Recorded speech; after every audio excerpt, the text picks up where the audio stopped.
Pedir para vocês desligarem os microfones agora, tá? Vamos iniciar. Se alguém tiver alguma dúvida, coloca lá no chat, e aí depois eu esclareço. Então, agora nós vamos iniciar aqui o primeiro momento do nosso encontro, né? Que fala sobre o meu projeto de vida, né? As linguagens do imaginário no desenvolvimento de crianças e jovens. Esse é o tema. Aqui eu trouxe alguns objetivos, mas eu não vou ler todos, não. Vou ler esse quarto especialmente aqui, ó. Vamos trabalhar com textos literários e outras narrativas como fábulas, outros elementos da literatura infantil e juvenil de cunho mais exemplar. Eles possuem a finalidade de propiciar, por meio da fruição estética, né, despertar da emoção, que por sua vez funcionará como mola propulsora e motivador. São textos motivadores, né, para o cumprimento dos 3 itens anteriores. Eu vou deixar com vocês, para vocês observarem esses objetivos, né? Tem gente com o microfone ligado aí, tá? Desliga, por favor. É o Robson. Não me atrapalhe aqui a linha de raciocínio. Para vocês observarem depois, então, esses objetivos e ver o quanto eles são importantes também, tá? É uma reunião super interdisciplinar, tá? Nós vamos focar a disciplina Projeto de Vida, né? Como construir o projeto de vida, basicamente, e praticamente ali no laboratório, como é que faz, quais são os passos para fazer, para escrever mesmo o projeto de vida, mas antes disso eu preciso falar sobre determinadas coisas, determinados conceitos, determinadas teorias com vocês, ok? Muito bem. 2 dedos de prosa e lá vai conversa. Então, para esse primeiro momento, eu queria deixar com vocês essa questão aqui, ó. É uma questão retórica, só para você pensar. O que é felicidade para você? O que te faz feliz? São 2 questionamentos importantes. Por quê? Porque se eu não me autoconhecer, se eu não conseguir olhar para dentro de mim mesmo e descobrir o que me faz feliz, né? Eu não vou conseguir trabalhar as metas e objetivos do meu projeto de vida. Então, a primeira coisa é tentar uma definição de felicidade, né? Alguém quer arriscar? Não? Qualquer um pode falar? Qualquer um. Para mim, felicidade é ter saúde, é estar com saúde, ver minha família com saúde, ver meus amigos com saúde, ver o planeta Terra com saúde. Isso é muito bom. Outra coisa que eu esqueci de colocar aqui, será que a felicidade ela é um conceito imutável? Porque a pessoa ela vai crescendo, ela vai, né? Eu não sou o professor Davi que eu era há 10 anos atrás, mas será que há 10 anos atrás felicidade para mim era uma coisa diferente do que é hoje? Sim. Provavelmente, né? Porque a gente vai mudando, né? Mas é preciso que, antes de pensar nessas mudanças, a gente tenha uma base, né? Pelo menos uma meta na vida, um objetivo na vida, porque senão a gente vai passando a vida igual aquela música do Zeca Pagodinho lá, né? Deixa a vida me levar, a vida leva eu. E aí você pode acabar não chegando a lugar nenhum ou chegando a lugares que você não pretendia chegar, né? Ô, Davi, igual aquela música que você põe, a Lua do Sol. Qual? A Lua do Sol. Aquele amigo do Sol, amigo da Lua? Isso. Ah, é. Legal. Eu Então, lembro até hoje. muito bem, muito bem. Então, porque esse conceito de felicidade, ele não é fixo, ele é mutável de acordo com cada pessoa, né? Portanto, ele é subjetivo, né? E aí a gente tem que pensar, encontrem aí dentro de vocês, no fundo da alma de vocês, o que é que te faz feliz. Mantenha isso aí na cabeça de vocês para a gente prosseguir agora, ok? Pensou o que é felicidade, agora a gente vai ter que tentar definir alguns conceitos aqui, né? O que é indivíduo e o que é sociedade, são esses dois primeiros aqui, né? A sociedade, a gente sabe que é um grupo de pessoas, né, que se associam ali, vão formar ou as cidades, ou as comunidades, ou os bairros, ou a comunidade escolar, ou o estado, ou o país, né, ou o continente, aí a gente vai ampliando. Nós temos também as associações, enfim, são diversas maneiras, mas o que importa é a gente saber, basicamente, que sociedade é um conjunto de pessoas que, por terem determinadas afinidades, né, como, por exemplo, a cultura, né, a língua, né, e a religião também pode ser, né, elas se unem ali e vão formando aqueles grupos sociais, tudo bem? Então, é uma coisa múltipla, permeada, né, por vários indivíduos, formada por vários indivíduos. E o indivíduo é aquela peça-chave fundamental que vão formar as sociedades. Mas aí é que está o problema, né? Ou o segredo da coisa. O indivíduo, ele é formado para a sociedade e ele é formado pela sociedade. Notaram a diferença? Existe uma troca. Existe uma troca aí, né? O indivíduo, primeiro, ele é formado para se estabelecer na sociedade, né? Através de, por exemplo, práticas de estudo na escola, no primeiro grau, no segundo grau, no terceiro grau. Oi? Dá licença um minutinho, a supervisora Gisele está pedindo para entrar, você está visualizando ela? Ah, tá, peraí, deixa eu só sair da apresentação aqui, que aí eu não consigo ver, entendeu?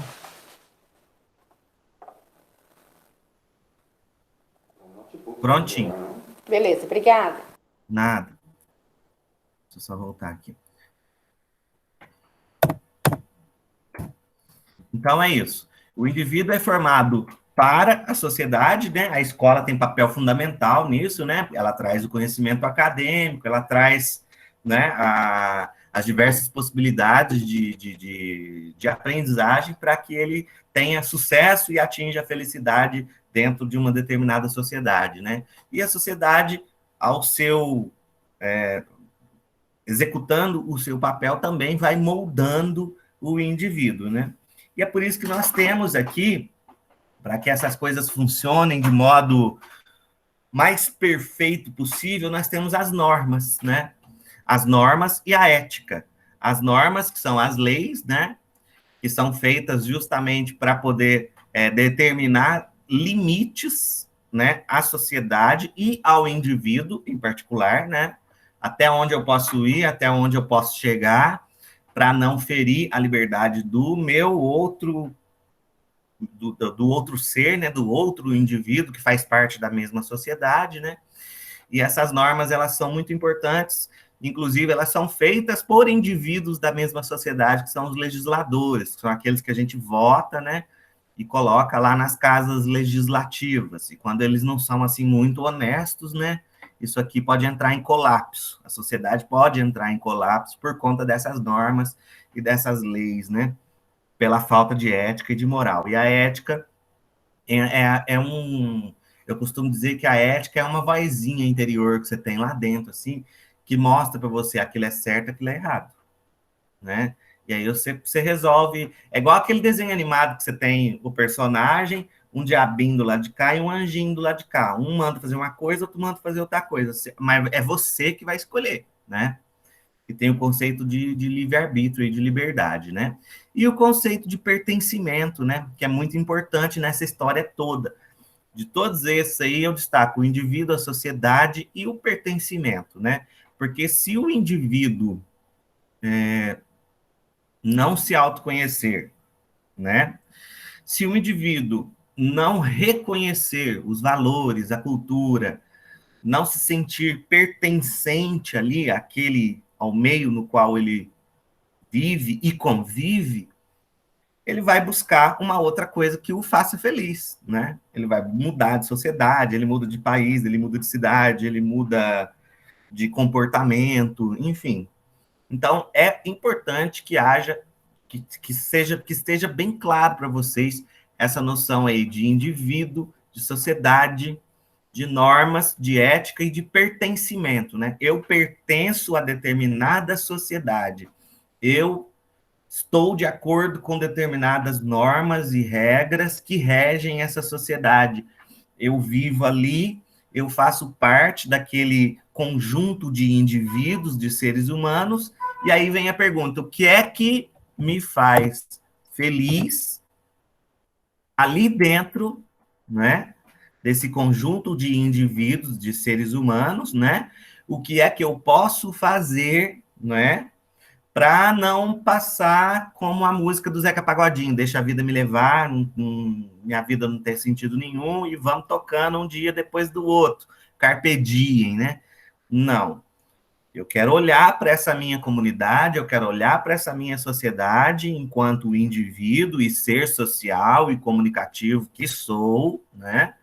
E tentar mudar alguma coisa, sempre para melhor. Então, que contribuições eu posso trazer para essa sociedade que são questões afins, que são questões que vêm dialogar com aquilo que me faz feliz e com o que eu acredito que seja felicidade para mim, né? Então, acho que é basicamente isso.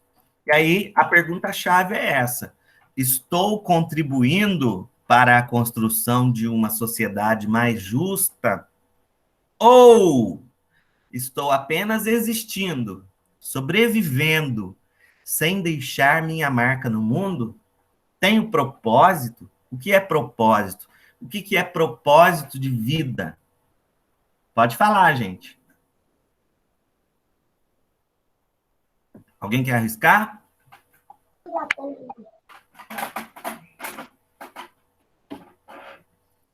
Ninguém? Vamos, alunos. Eu Bonitinho. tô pensando aqui, Davi.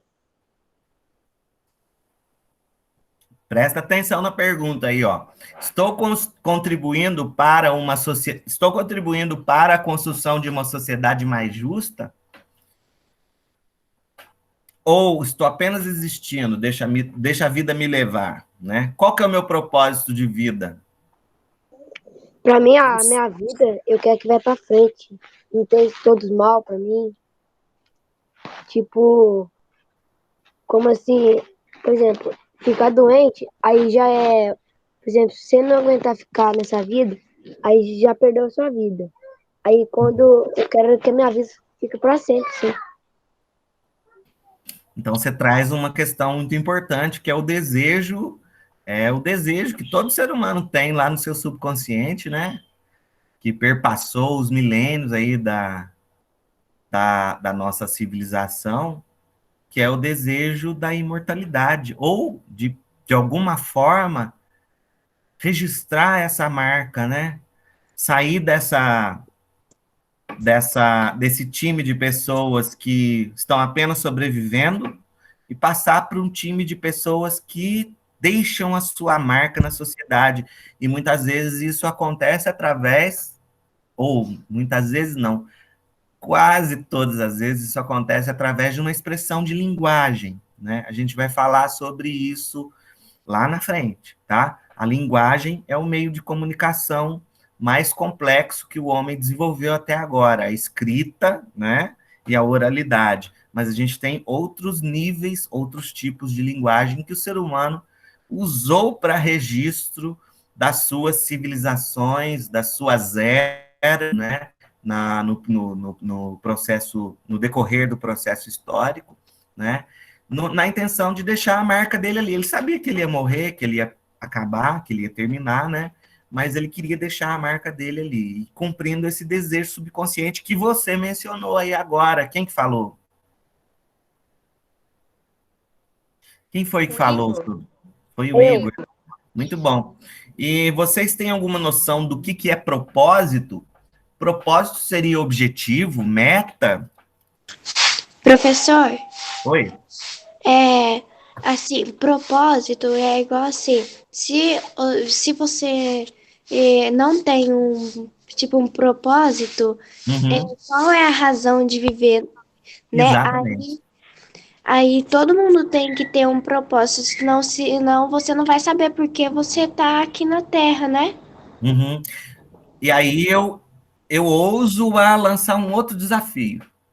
Por que será que a depressão e a ansiedade são doenças do terceiro milênio? É porque a pessoa não sabe porque ela vive. Isso. Para Ela, que ela vive? ela entrou numa. Gracinha! Isso mesmo. Tá vendo? Isso aí é mediação do pensamento. A gente vai mediando, dando pistas e o aluno vai construindo. A pessoa ela entra num espiral, né? É como se fosse uma história sem fim, né? Ela entra num espiral de vai e vem, e que ela parte de um ponto e aí ela acaba retornando para o mesmo ponto. Que espiral que é esse? Acordar, trabalhar, ganhar dinheiro, pagar o que come, o que bebe, o que veste, dormir, acordar, trabalhar e repetir sempre as mesmas coisas, sem um objetivo lá na frente, né? Para que eu estou fazendo isso? Esse objetivo pode ser para mim ou pode ser até outra pessoa. Tem gente que trabalha para dar um futuro melhor para os próprios filhos, que é porque o amor é tão grande, né? É tão incondicional nesse sentido que acaba se tornando o principal objetivo de vida, né? Que faz aquela pessoa se movimentar nesse sentido, que também é muito válido. Alguém quer comentar mais alguma coisa para a gente seguir adiante? O Davi, Hum, essa questão, estou contribuindo para a construção de uma sociedade mais justa, isso não é nenhuma questão individual nossa, né, mas é uma questão coletiva, porque eu penso que, com todas as dificuldades que existem no mundo, mas a educação, os professores em si, é uma classe que mais contribui para o mundo, principalmente no momento em que esse excesso de libertinagem, não é nem liberdade, né? Libertinagem que existe hoje, que está acontecendo, onde é filho matando pai, é pai matando filho, e o negócio desandou tudo no mundo, aí, essa questão de valores da moralidade.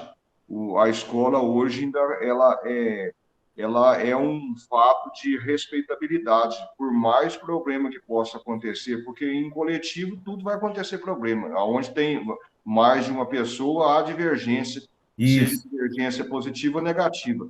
Mas a isso, escola é ainda uma instituição que tem um propósito de encaminhar a sociedade para um fim lícito, para um fim moral, para a formação profissional. Então, acho que a contribuição hoje, em termos de sociedade, uma das instituições mais importantes que existe hoje é a no escola. mundo é a escola, é o Sim, professor, porque a gente fala assim, eu falo em relação a mim, eu acho que todos, o professorado, às vezes, na maioria das vezes, a gente nem sabe quantos professores passou pela nossa vida, mas de uma forma. então, mas aí, ô Leandro, é porque eu não, nem sei se eu posso entrar nesse.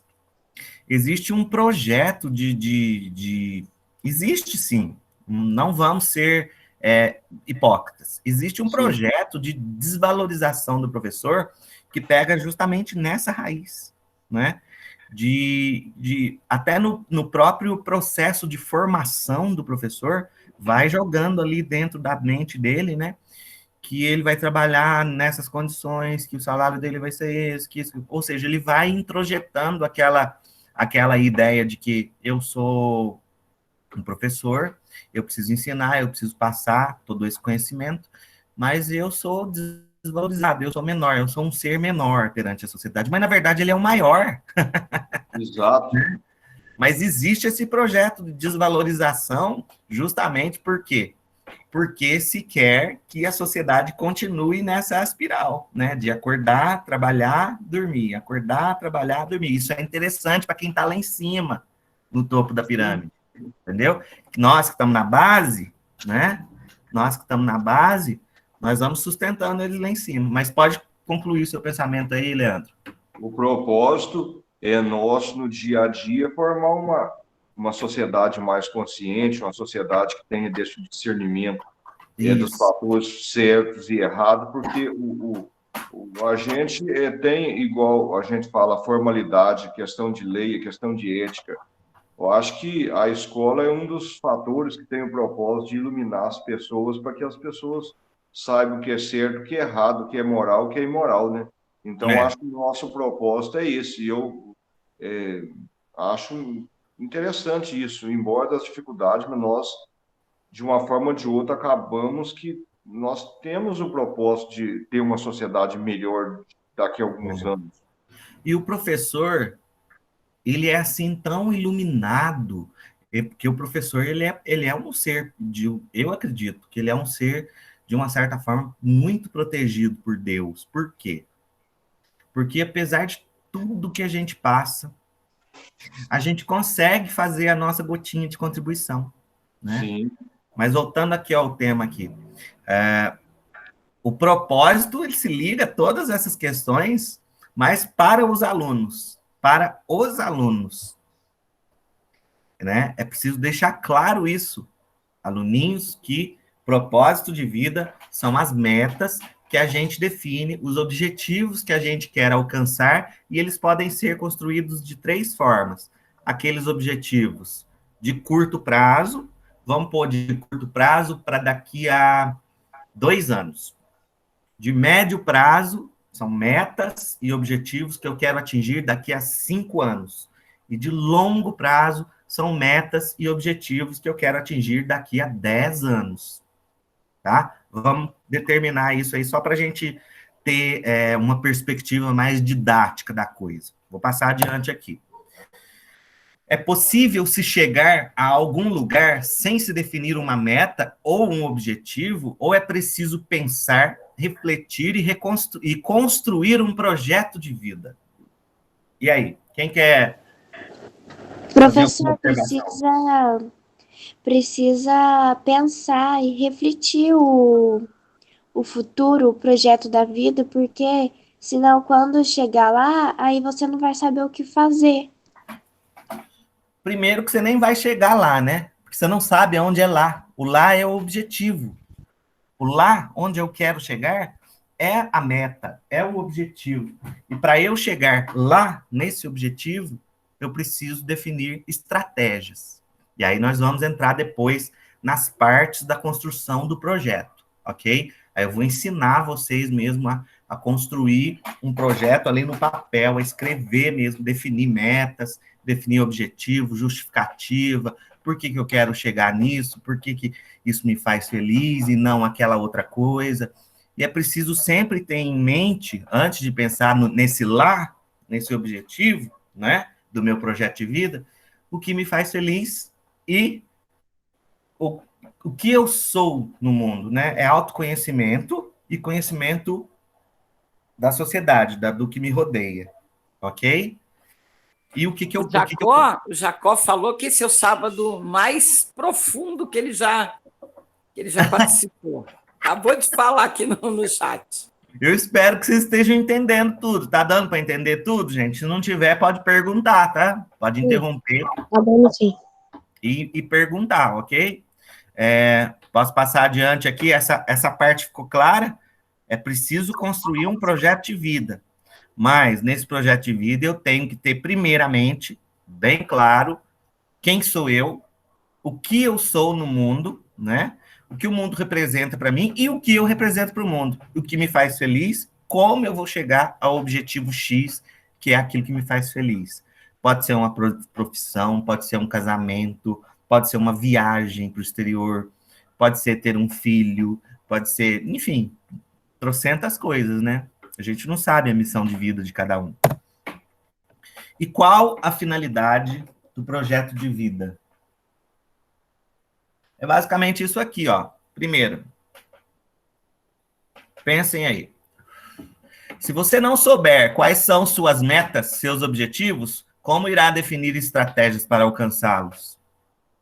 Se você está de um lado de um rio, certo? Imagina um rio. Você está de um lado de um rio. Você quer atravessar para o outro lado. Então, você tem um ponto A e um ponto B, lá do outro lado.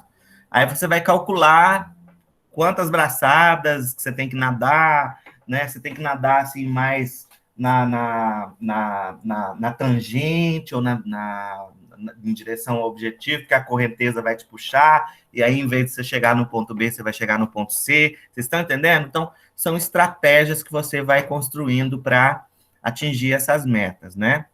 Então, se você não souber quais são suas metas e objetivos, não tem como construir as estratégias. São os passos da construção do projeto de vida. Se você não conhece, nem reconhece seus talentos, é muito importante isso, né? Talentos ou predileções ou aptidões, por exemplo, eu tenho talento para música, eu tenho talento para lecionar, eu tenho talento para línguas. Isso sempre me foi muito claro, né? Desde criança, né? Eu tenho talento para ciência, tanto que eu já quis ser médico, né? No começo eu queria ser médico, quando eu era criança. Depois eu falei, ai, Deus me livre. Minha mãe era enfermeira, comecei a ver sangue, aí eu sentia mal, falei, não, isso aí não vai dar certo para mim, não. Aí depois eu tentei trabalhar com arte, pensei que eu fosse ser um ator de televisão, né? De teatro e tal.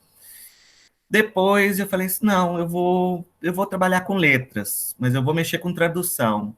E aí falei assim, não quero tradução, quero sala de aula. E acabei aqui, né? Aí fui fazer o mestrado, estou pretendendo o doutorado, estou fazendo uns concursos, isso tudo muito bem planejado, com objetivos lá bem definidos e metas e estratégias traçadas para atingir esse objetivo. Então, quais são os meus talentos, minhas predileções, minhas aptidões, né? Como saber quais objetivos de vida irão contribuir para que você seja uma pessoa feliz e realizada. Porque a gente vê aí, tá na moda agora, né?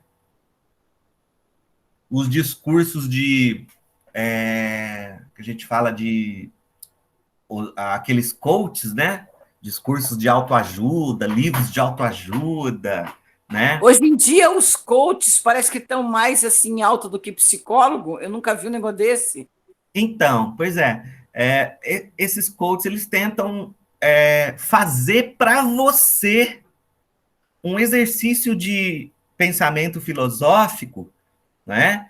E um exercício de pensamento psicológico, né? Você olhando para dentro de si mesmo, que é o autoconhecimento, para descobrir seus talentos, predileções e aptidões e assim poder definir o seu projeto de vida. Eles tentam entregar pronto para você, num livro de autoajuda ou numa palestra, né? Esse projeto de vida, sabe? E aí é que está o erro, aí é que está o problema, né? O bom coach, o bom treinador nesse sentido, ele faz esse exercício de mediação. Ele lança o problema, ele joga ali para o aluno, né? Ou para o cara que está assistindo a palestra, e mostra a importância da construção desses objetivos e dessas metas, né? Então, essa é a importância, né? Eis aqui a importância do projeto de vida. Mas aí, lembra lá do título da palestra? Meu projeto de vida, as linguagens do imaginário no desenvolvimento de crianças e jovens. O que são essas linguagens do imaginário? Tudo que vem de um processo de imaginação, de construir imagens mentais. Imagens mentais são processadas no cérebro e são transformadas em linguagem e são registradas nas diversas formas, dos diversos níveis de linguagem. Por quê? Porque o ser humano é um ser de linguagem. Aí a gente chega nessa tela aí, desde os primórdios, né? Lá o Homem das Cavernas, lá o... Que período que é esse aí, Cida e Flávia? Vocês podem me ajudar nisso. Pré-história. É a pré-história. Pré-história. Então, desde lá da pré-história, e desde até diante disso, né? A gente vê hoje aí o pessoal estudando, né? Esses desenhos, são figuras rupestres, né? Rupestres, a gente chama de pictogramas também, né? São registros, lá, nessa primeira tela você vê a civilização, né? A tribo, num ato de caçada, né? Eles mostrando ali como eles viviam, qual que era a rotina deles, numa tentativa de perpetuar a espécie, né? Lembra daquela intenção de eternidade que o homem tem secretamente guardado dentro dele? Então, você vê aí nessas figuras essa intenção de perpetuar. E acaba perpetuando mesmo, porque até hoje a gente estuda, né, essas civilizações. E se o ser humano é um ser humano inteiramente social e de linguagem, houve uma época aí foi se desenvolvendo, né, a linguagem, a oralidade, depois a escrita, depois lá com a imprensa de Gutenberg, lá a primeira Bíblia, né, acho que foi no começo do Renascimento, né, não tenho certeza não. Houve esse despertar, essa consciência de linguagem, ou seja, do mesmo jeito que o homem começou a entender que ele sabia pensar, né, ele começou a entender que ele era um ser de linguagem. Então, as linguagens foram se tornando, a partir daí, cada vez mais complexas. Primeiro, ela surge lá na oralidade, sem muita complexidade, né, até porque o próprio aparato, né, de construção da linguagem oral, ele não admite que haja muita complexidade, né? A escrita, aí já começa a explorar a arte da palavra, que é o registro da literatura mesmo, né? E aí ele toma consciência dessa própria linguagem, que é o que a gente chama de metalinguagem, né? A língua explicando a própria língua, ou seja, o ser humano sabe que é um ser de linguagem e explica-se através da linguagem. É artesão da palavra. Ele passa a ser um artesão da palavra, um artista da palavra nesse momento. Mas, professor, o que isso tem a ver com o meu projeto de vida? Com as minhas metas, com os meus objetivos, com as estratégias que eu vou construir para chegar lá. Vou responder isso já já. Necessidade de comunicação, né? Primeiro, como eu falei, a oralidade, depois a escrita, a arte da palavra, a literatura, e da literatura agora, até o surgimento do romance moderno ali no 18, depois depois que surgiu a fotografia, né? E aí vem o Walter Benjamin dizendo que surge ali a cultura de massa, né, a era da reprodutibilidade técnica, né, que a arte começa a perder a sua aura, né, de obra de arte e passa a ter uma reprodução em massa, né, o cara que antes fazia um retrato, por exemplo, a Vânia, eu vou pegar a Vânia aqui de modelo e aí eu vou pintar o retrato dela, certo? Hoje não, hoje eu tiro uma fotografia da Vânia e imprimo 1000 cópias em 10 minutos, né? E para fazer uma tela daquela levava dias, né? Semanas, né? Então perdeu-se um pouco essa aura de obra de arte sacralizada, né? Mas só por isso será que deixou de ser arte? Não, surgiram outras artes, a fotografia, depois o cinema, enfim, até chegar no livro objeto, né? Porque o livro hoje ele se tornou um objeto multimediático, é como se ele fosse um tablet. O livro para crianças, hoje é como se ele fosse um tablet, ele tem a escrita, ele tem a ilustração, às vezes ele pode ter coisinhas de montar, né? Ele tem pequenos ícones que você vai acessando, é como se ele fosse um computador. E a literatura? Ó, definição extremamente simplificada, ó. Arte da palavra, iniciada pela oralidade, menos complexa, depois trabalhada e lapidada, né? Como um artesão que molda, esculpe uma peça em madeira, né?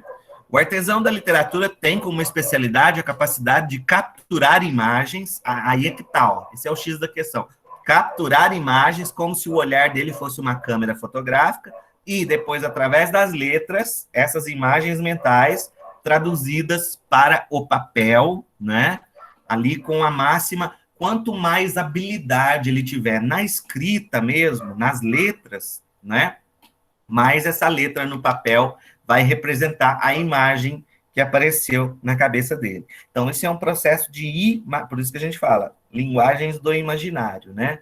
São narrativas, são contos, crônicas, poesias, narrativas criadas, né, aqui, na mente, na imaginação, e essa imaginação, ela é do indivíduo, lembra aqueles conceitos lá atrás, e também construída por aquilo que o indivíduo recebe como influência, entre aspas, né, da sociedade que o rodeia, né, do processo educacional, do processo sociológico, antropológico, filosófico, enfim. Então, o ser humano ele não é uma pessoa, um bloco único e indivisível, ele é um caos. O ser humano é um caos de vários sentimentos. É como se fosse um caldeirão de coisas fervendo lá dentro, né? e o artista ele consegue colocar isso numa imagem e trazer isso para o papel. Mas agora, lá, ó, as letras saltaram do papel e foram para a TV, para o cinema, para os quadrinhos, para as charges, que a gente vê muito nas provas, né? Para a literatura infantil juvenil, etc. Mas essa é uma outra história. Vamos voltar lá no projeto de vida.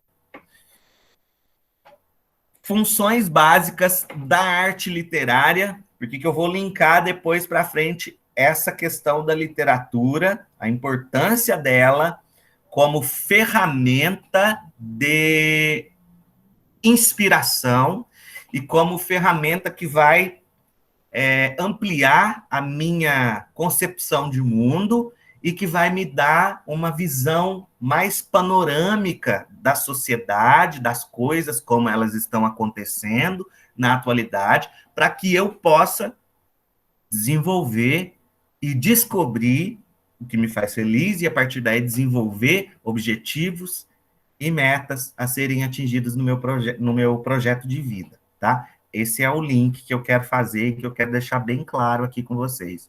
Então, as funções básicas são essas. Função estética, a primeira, né? Causar prazer, entreter. Função social, pode ter uma crítica social. Esse registro imortal lá das figuras pictóricas, né? Da pré-história. Difundir costumes, crenças, modos de pensar, ideologia, identidade cultural. E a função moral, os ensinamentos, né? Que, por exemplo, trazem as fábulas, né? As fábulas de Esopo, por exemplo, trazem ali no final sempre lá, moral da história, faça isso ou faça aquilo, né?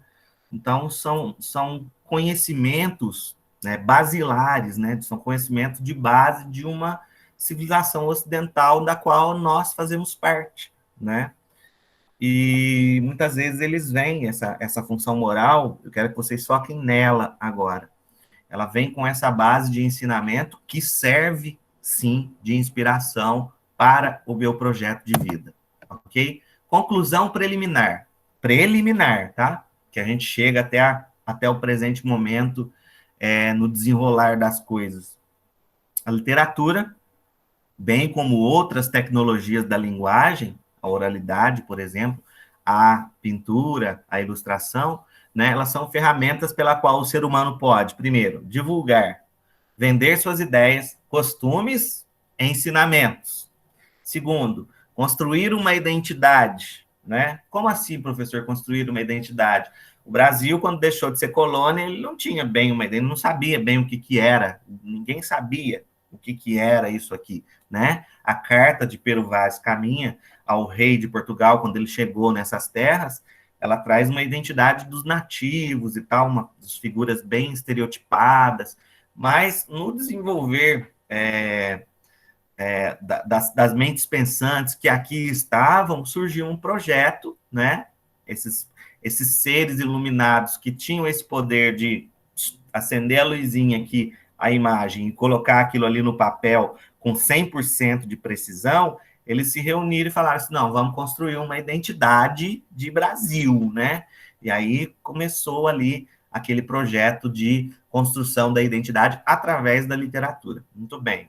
Esse é um dos itens que a gente consegue chegar à conclusão. Refletir, ela faz também refletir sobre vários temas e aspectos da vida, né? Clarice Lispector faz muito isso, né?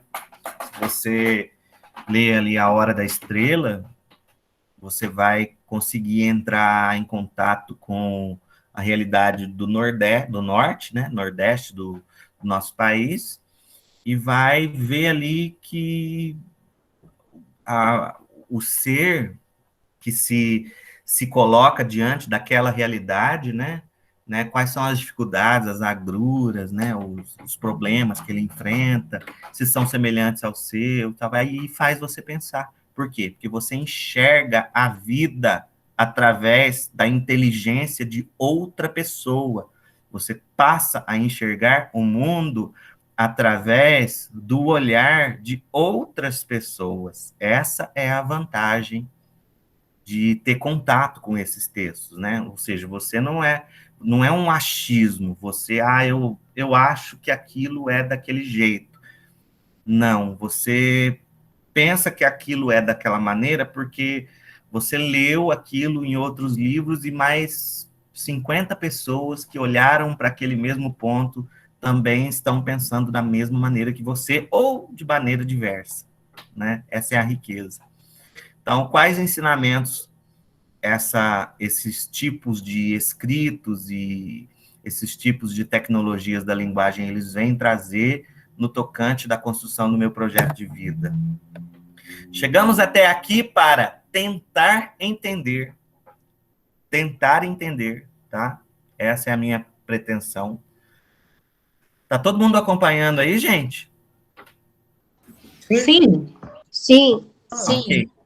Chegamos até aqui para tentar entender por quê e de que modo. Oi, pode falar. Oi? Posso continuar? Deixa eu dar uma olhada lá. Pode, foi um sim que falaram. Tá todo mundo aí, né? Ok. Ai, Jesus, agora como é que eu volto aqui? Ai, eu tô lá no começo. Espera aí, gente. Oi? Espera aí. Espera aí que eu chego lá. Calma. Eu sou inteligente para umas coisas, mas sou burrinho para outras. Negócio de tecnologia, às vezes eu fico na mão.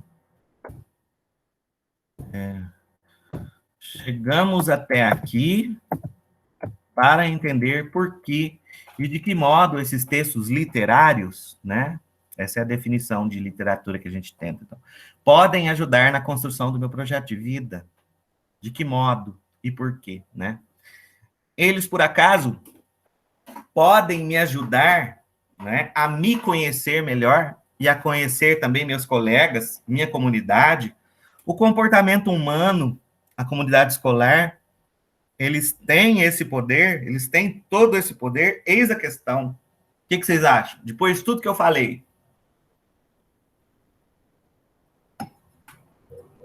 Hein, aluninhos, professores? Ô, Davi, eu acho que a comunidade escolar tem, sim, uma capacidade muito grande de orientar os rumos da sociedade, porque de uma forma ou de outra a escola exerce um papel fundamental, organizacional, na sociedade, na estrutura social. Eu falo para você que, embora de todos os meios de informações, de comunicações hoje serem amplos, os meios de comunicações eles são muito amplos, só que eles não focam em orientar a sociedade para o lado da organização e sim da desorganização. Mas a literatura faz isso. Aí a literatura, a leitura, a informação organiza a sociedade, porque como que eu posso especificar isso? Ou tenta organizar, né? Pelo menos tenta, né? Tem um foco, ela tem um foco, tem um propósito específico. Essa formação da sociedade, essa organização, inserção de ética, de objetividade positiva.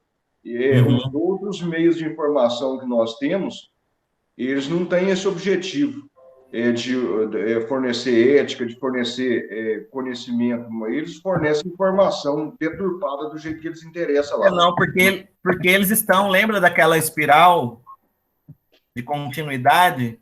Sim. Aquela espiral, ela está dentro da lógica do capitalismo, do mercado, né? Sim. Né? Então, para atender a todas as necessidades dessa lógica, né? A mídia, ela vem se servindo disso, para atender a essas necessidades. Por quê? Porque ela também quer vender os seus produtos, o seu comercial, né? Acumular riquezas, para não perder a sua posição de ser que está no topo da pirâmide social, né? Fazendo com que toda a base, que somos nós, trabalhemos para eles, né? Não para nós. Exato. Davi, sobre Oi. literatura, eu vejo duas assim, funções primordiais também. Está muito ligado, principalmente, ao propósito. Porque a literatura, como todo registro escrito, ou é igual a arte rupestre, é uma gênese, né, que você colocou aí, ficou bem legal. Esses registros, ele vem junto com a ideia do propósito de deixar a marca no mundo, e a literatura, além de tudo, ainda cumpre uma função que através da arte ou de qualquer outro gênero que seja o texto ali, né, a literatura em si, ele vai trazer, com um foco ou outro, a experiência que a pessoa viveu. Então, através dessa leitura, você vai ter a marca no mundo que a pessoa deixou e vai poder se valer dessas experiências para poder construir seu projeto de vida. Exatamente. A gente tem que basear as nossas construções, igual a gente escuta muito isso, eu acho muito legal. A gente tem que escutar as críticas construtivas de quem constrói, né? E a literatura é uma construção. É bem legal. Isso. Ou seja, enxergar o mundo pelos olhos do outro, ou dos outros, né? E ver o que eles estão pensando, se bate com a minha realidade, se não bate, né? Super bacana, isso mesmo. Conseguir acessar outras mentes, outros comportamentos, outras culturas, viajar. Pode falar. Só dando continuidade no que a Aline falou, eu falo sempre para os alunos que a leitura, ela faz com que você se exponha de maneira que sempre o livro vai ser melhor que um filme. No sentido de, por exemplo, um filme de terror, vamos dar um exemplo assim. O que o produtor do filme colocou nas imagens e no personagens são a ideia dele e não a minha. E quando a gente lê, a gente cria o nosso maior medo, as nossas inseguranças, o ambiente que nos torna medroso, né? Então, você cria aquilo que te dá medo. Aí, quando você lê um livro, suponhamos assim, o exemplo que eu dei de terror, você está imaginando aquilo que é seu. É a sua criatividade, é os seus medos, é a sua imagem, e não a do produtor do filme, né? Então, eu sempre faço essa comparação e achei muito legal isso. Até porque, Mônica, volta lá naquele exemplo que eu dei. Linguagens do imaginário, lembra? O que é o ato de escrever? É você, primeiro, imaginar, né? Acende a luzinha aqui na cabeça, vem aquela imagem, né? Isso é semiótica, né? Deixa eu voltar a tela aqui para vocês entenderem melhor como é que funciona esse processo. Parar a apresentação. Vocês estão vendo a minha câmera aí? Sim. Tá. Tem como colocar a minha câmera como visão total aí para todo mundo? Eu não sei fazer isso, não. Tem? Simone, Vânia? Aline? Ô, Davi. Oi. Aline é que manja só a gente disso. clicar nos 3 pontinhos e clicar em fixar. Isso, fixa a minha câmera aí na tela de vocês.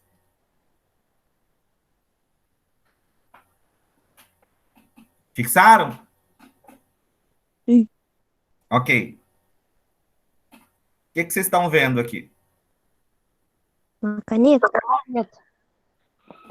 Canetinha? Caneta. Uma caneta?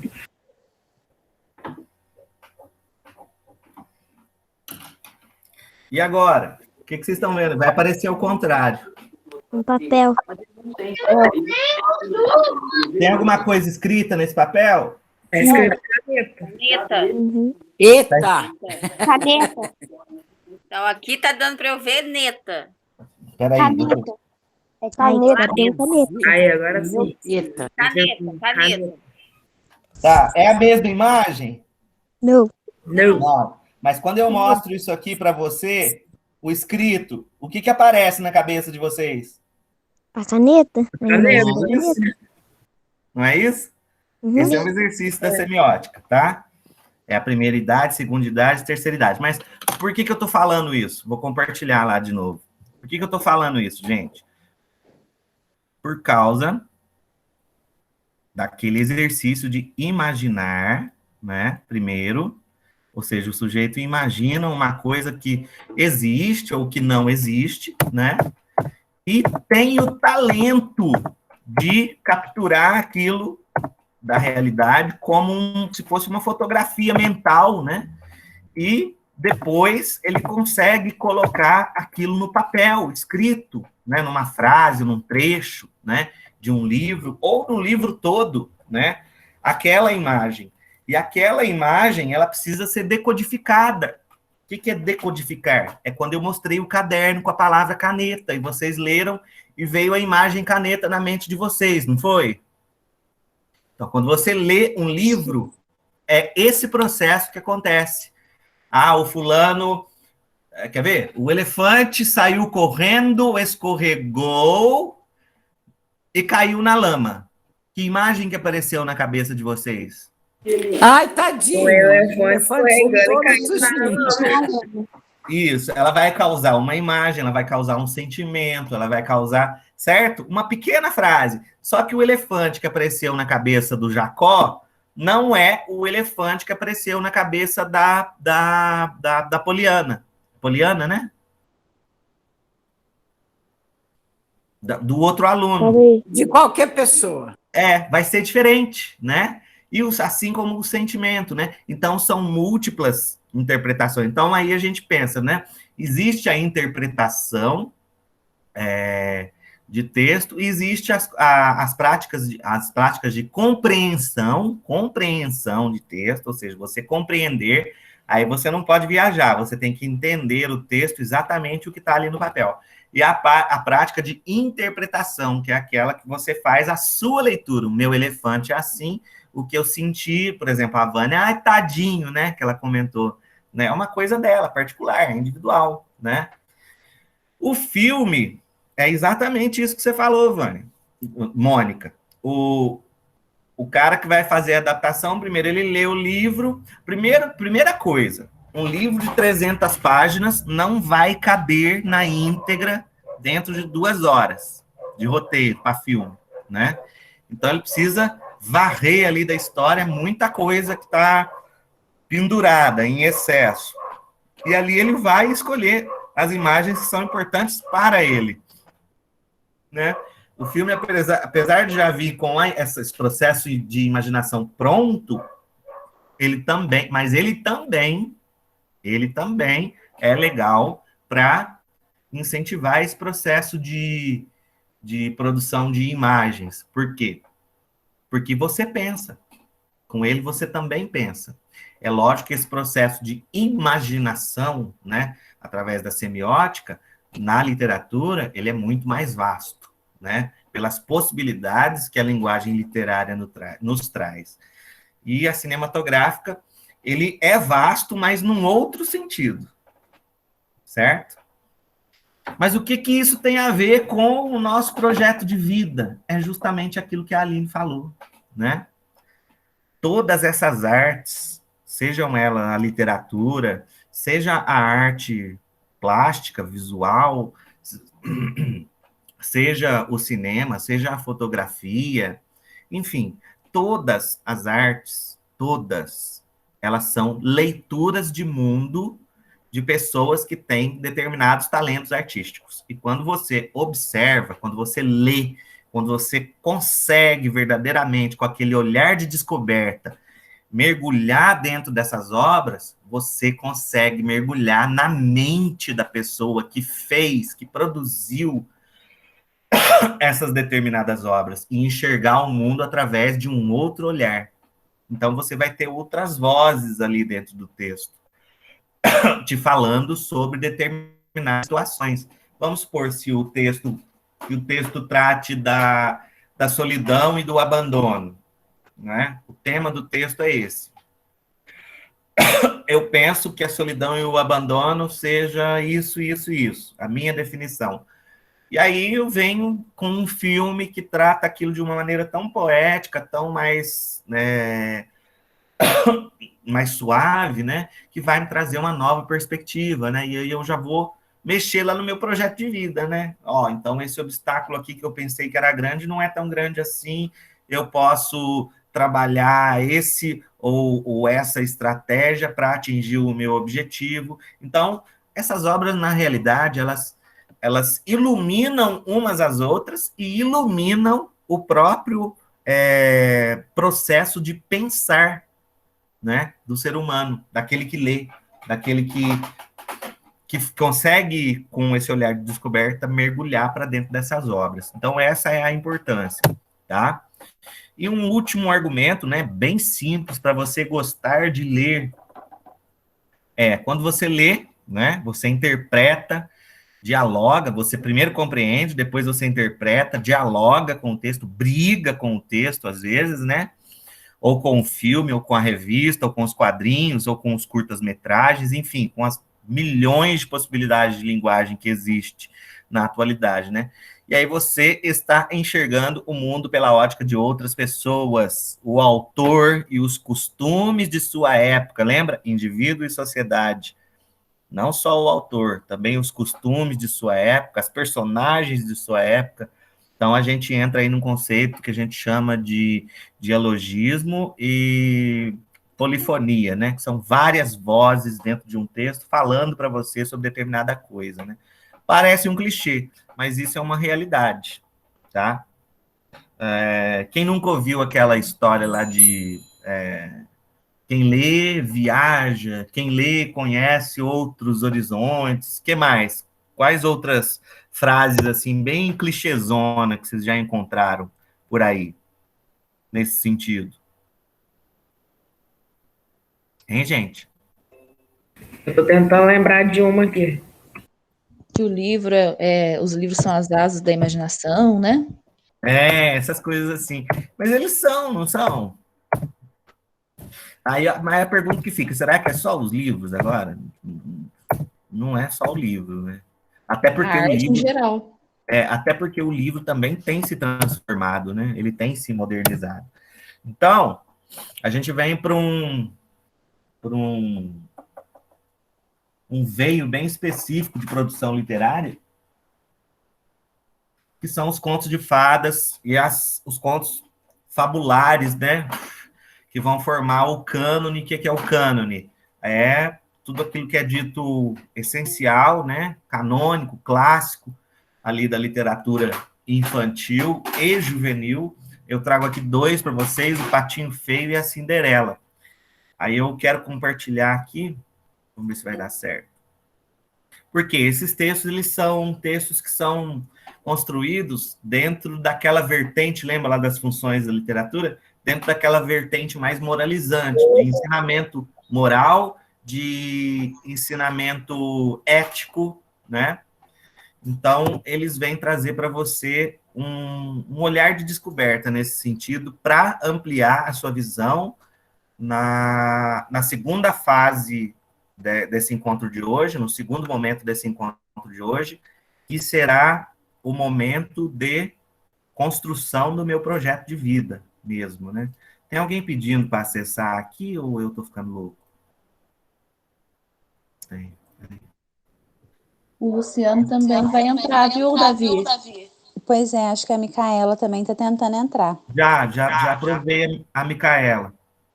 Vocês estão conseguindo ver a minha tela aí? Sim. Então, olha lá, os contos de Grimm, né? Essa é a versão da Cinderela, né? Essa é a versão dos irmãos Grimm. Deixa eu só dar um ok aqui. Era uma vez um homem muito rico, cuja mulher adoeceu. Esta, quando sentiu o fim aproximar-se, chegou a sua única filha à cabeceira e disse-lhe com muito amor: amada filha, continua sempre boa e piedosa. O amor de Deus há de acompanhar-te sempre. Lá do céu velarei por ti, sempre por ti. E dito isto, fechou os olhos e morreu. A menina ia todos os dias para junto do túmulo da mãe chorar e rezar a terra, chorar e regar a terra com suas lágrimas, e continuou boa e piedosa. Quando o inverno chegou, a neve fria e gelada da Europa cobriu o túmulo com um manto branco de neve. Quando o sol da primavera o derreteu, o seu pai casou-se com uma mulher ambiciosa e cruel, que já tinha 2 filhas parecidas com ela em tudo. Mal se cruzou com elas, a pobre órfã percebeu que nada de bom poderia esperar delas, pois logo que a viram, disseram-lhe com desprezo: o que é que esta moleca faz aqui?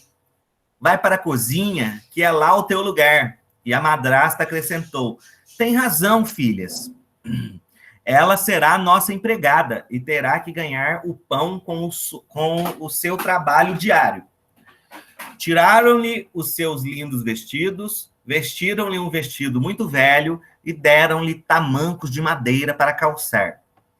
E agora, já para a cozinha, disseram elas rindo. E a partir desse dia, a menina passou a trabalhar arduamente, desde que o sol nascia até as altas horas da noite. Ia buscar água no poço, acendia a lareira, cozinhava, lavava roupa, costurava, esfregava o chão. À noite, extenuada de trabalho, muito cansada de trabalho, né? Não tinha uma cama para descansar. Deitava-se perto da lareira, junto ao borralho, as cinzas, né? Razão pela qual puseram-lhe o apelido de gata borralheira. Os dias se passavam e a sorte da menina não se alterava. Pelo contrário, as exigências da madrasta e das suas filhas eram cada vez maiores.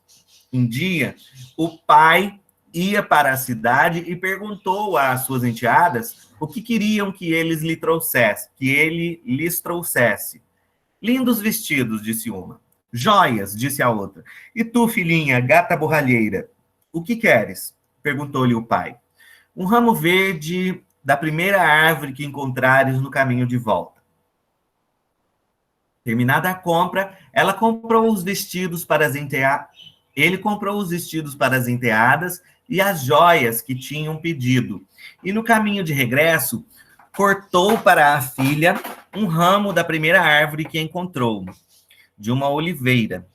Ao chegar em casa, deu às enteadas o que lhe tinham pedido e entregou à filha um galho de oliveira, a árvore que produz azeitonas. Ele correu para junto do túmulo da mãe, enterrou o ramo na terra e chorou tanto que as lágrimas o regaram. Começou a crescer e tornou-se uma bela árvore. A menina continuou a visitar o túmulo da mãe todos os dias e certa vez ouviu uma bonita pomba branca dizer-lhe: não chores mais, minha querida. Lembra-te que, a partir de agora, cumprirei todos os teus desejos. Espera aí, só um minuto, gente.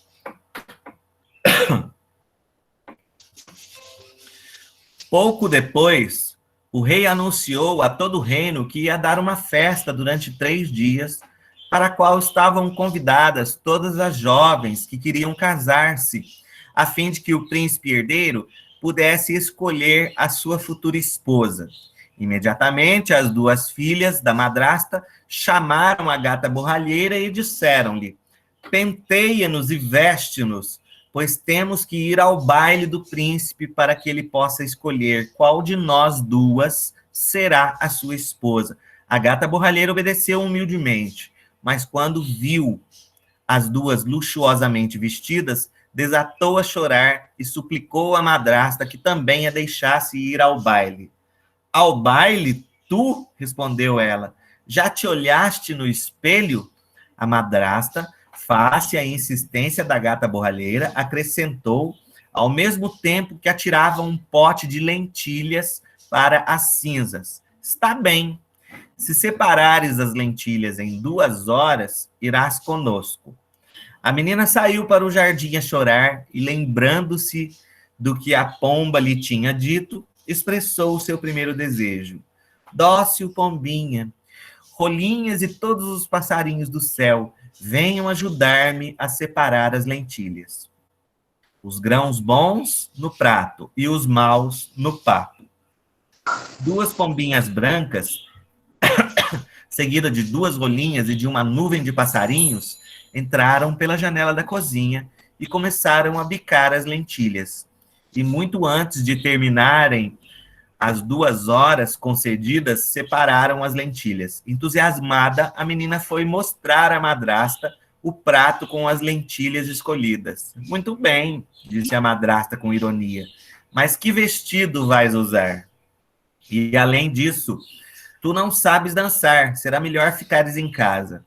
Desconsolada, a gata borralheira começou a chorar. Ajoelhou-se aos pés da madrasta e voltou a suplicar-lhe que a deixasse ir ao baile. Está bem, disse ela com cinismo. Dou-te outra oportunidade. E voltou a espalhar 2 potes de lentilhas sobre as cinzas. Se conseguires escolher as lentilhas numa hora, irás ao baile. Peraí.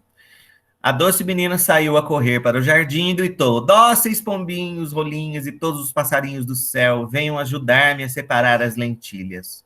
Os grãos bons no prato e os ruins no papo. De novo, 2 pombas brancas entraram pela janela da cozinha. Depois, as pequenas rolas e um bando de passarinhos e pique, escolheram-nas e voaram para sair por onde entraram.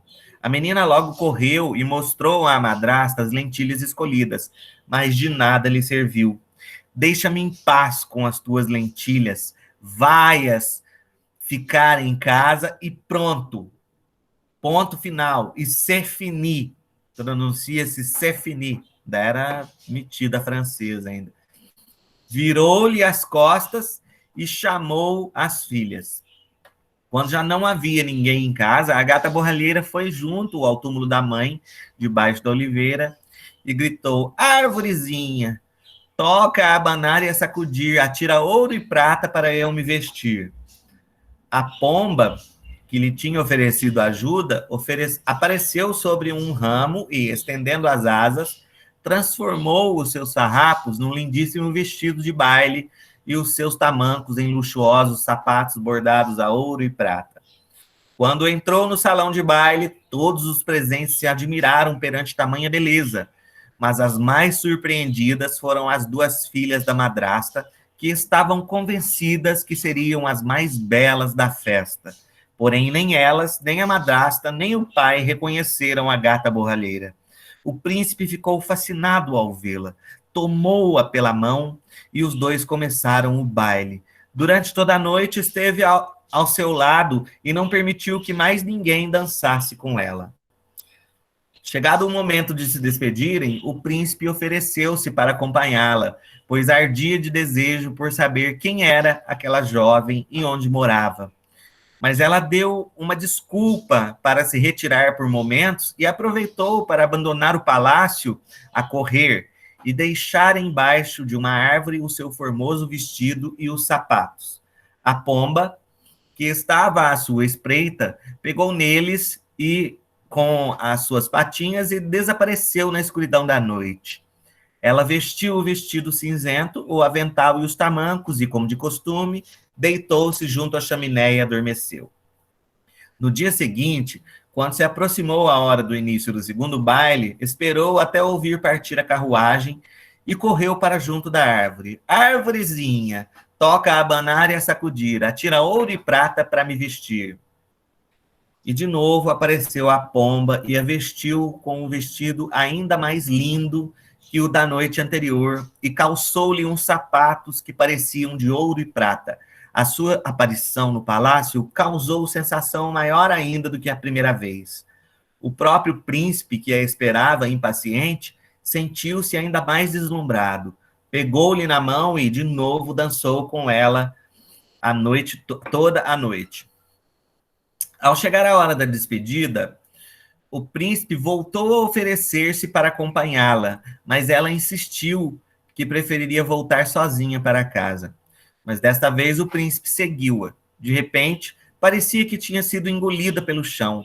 Em vez de entrar em casa, a jovem gata borralheira de vergonha escondeu-se atrás de uma frondosa oliveira que havia no jardim. O príncipe continuou a procurá-la pelas redondezas até que o decepcionado regressou ao palácio. A gata borralheira abandonou então o seu esconderijo e quando a madrasta e as filhas chegaram, ela já tinha tirado as vestes faustosas, bonitas, e posto os seus trapos velhos. No terceiro dia, quando o pai fustigou o cavalo e a carruagem, se afastou com sua esposa e filhas, a menina aproximou-se de novo da árvore e disse: Arvorezinha, toca a abanar e a sacudir, atira ouro e prata para me vestir.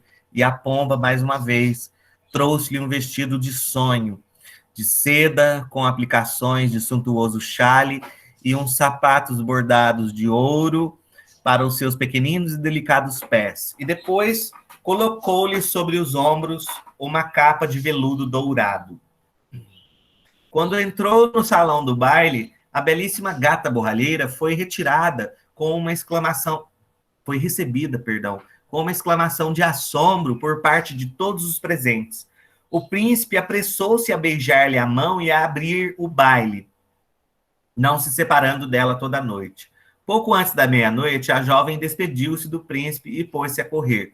O príncipe não conseguiu alcançá-la, mas encontrou na escadaria uns sapatinhos dourados que ela tinha perdido durante a sua precipitada fuga. Apanhou e apertou-o contra o coração. Na manhã seguinte, mandou seus mensageiros difundirem por todo o reino que se casaria com aquela que conseguisse calçar o precioso sapato.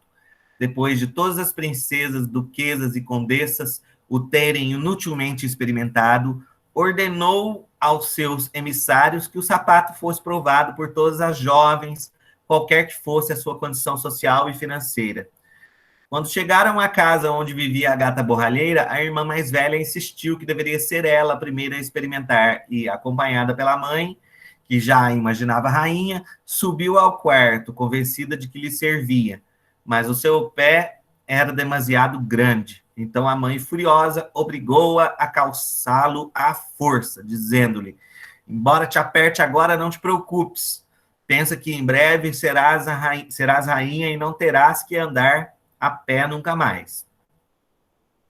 A jovem disfarçou a dor que sentia e subiu para a carruagem, apresentando-se diante do filho do rei. Embora ele tenha notado de imediato que aquela não era a bela desconhecida que conhecera no baile, teve que considerá-la como sua prometida. Montou-a no seu cavalo e foram juntos dar um passeio. Mas ao passar diante de uma frondosa árvore, viu sobre seus ramos 2 pombas brancas que o advertiram.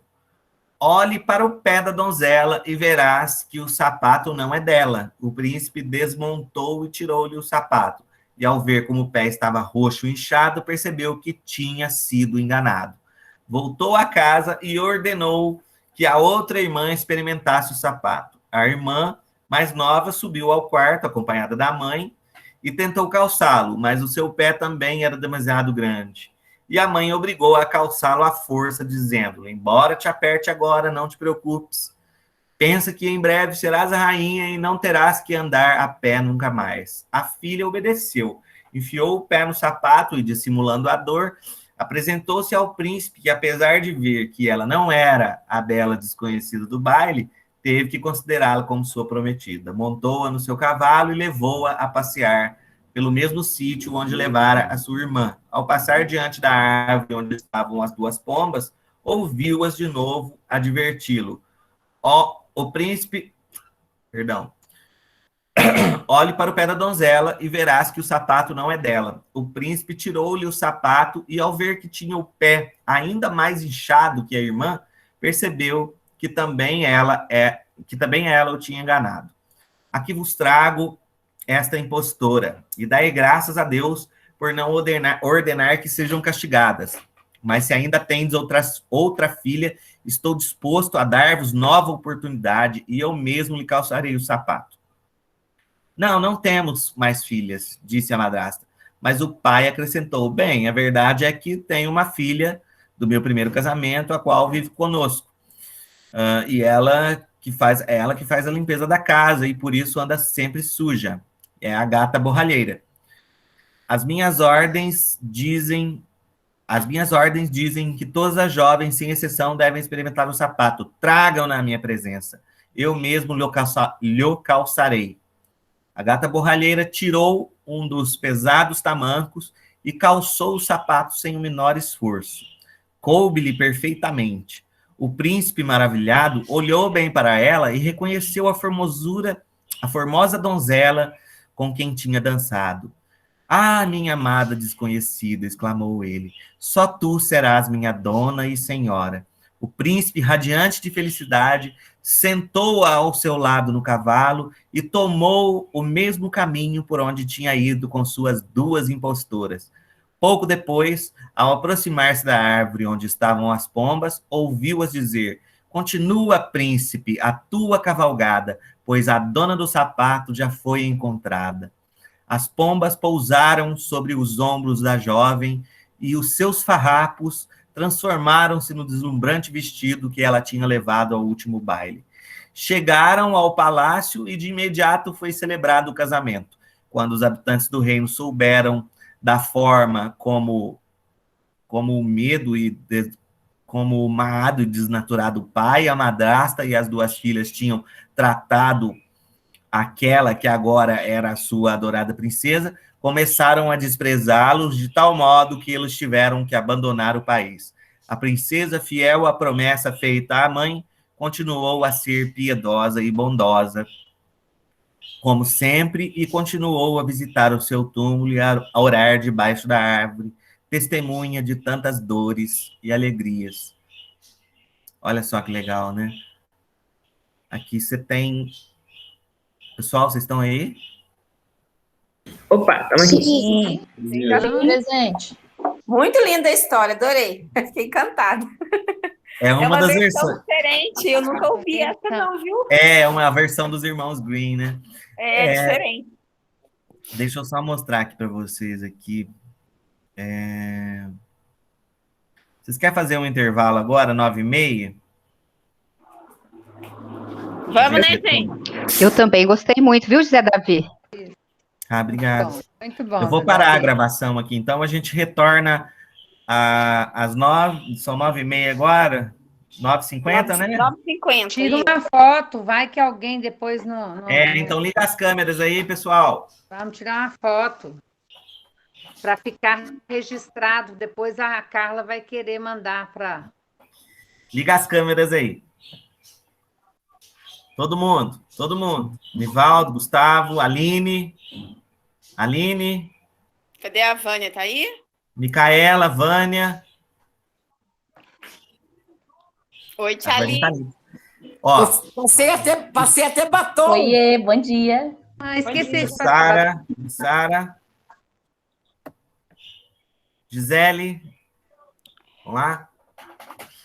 Camila, Micaela. Posso tirar? 3, 2... Peraí, deixa eu ver se deu certo. Vou parar a gravação aqui, tá? Peraí.